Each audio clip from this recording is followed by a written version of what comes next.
ప్రతి నెల జీతమే కాదు డిమాండ్ చేసి మరీ కావాల్సినన్ని సవలతులు చేయించుకుంటారు సర్కార్ అధికారులు.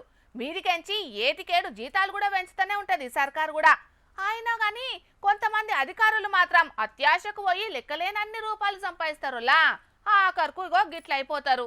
పట్నంలో ఉన్న అవినీతి నిరోధక శాఖ అధికారులు భారీ అవినీతి తిమింగలాన్నే పట్టుకున్నారులా. ఆదాయానికి మించిన ఆస్తులున్నాయనే కేసుల జలమండలి జనరల్ మేనేజర్ అనంతలక్ష్మి కుమార్ ఇండ్ల మీద జరిగిన దాడులు ఇప్పుడు పెద్ద సంచలనమే అవుతున్నాయి. మంగళవారం నాడు తెల్లారంగ నుంచే ఏసీబీ అధికారులు రంగంలోకి దిగిండ్రు.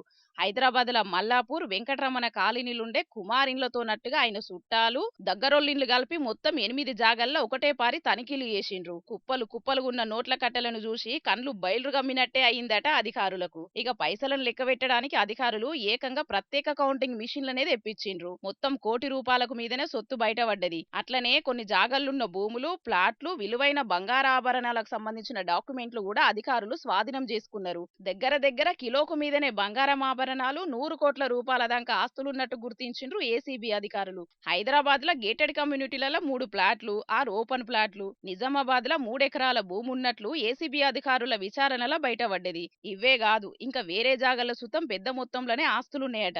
ఇక అటు బ్యాంకు లాకాలు ఓపెన్ చేస్తే ఇంకెన్ని బయటపడతాయోనని అంటున్నారు ఏసీబీ అధికారులు. మొత్తానికైతే ఈ ఒక్క అధికారే కాదు ఇంకా ఇసొంటి అవినీతి తిమింగలాలు బగ్గనే ఉన్నాయి సర్కార్ ఆఫీసులల్లా. మరి వాళ్ళ వంత ఎప్పుడొస్తుందో తెలియదు గాని కాసులో కక్కుర్తి వాడి అడ్డగోలుగా సంపాదించేటోళ్ళు ఇసొంటి చూసి కూడా మారతలేరుల్లా. ఇసొంటి అవినీతి అధికారులకు బుద్ధొచ్చేటట్టు సర్కార్ గట్టి చర్యలు తీసుకుంటేనే ఇసొంటి అవినీతి ఆఫీసర్లు సక్కగా అవుతారు. అంతేగాని ఏదో కొద్ది రోజులు సస్పెండ్ చేసి మళ్ళా అటెంక నౌకర్లకు తీసుకుంటే వాళ్లకు భయమేడుంటదని అంటున్నారు ఈ అవినీతి అనకుండా సంపాదన చూసినోళ్ళు.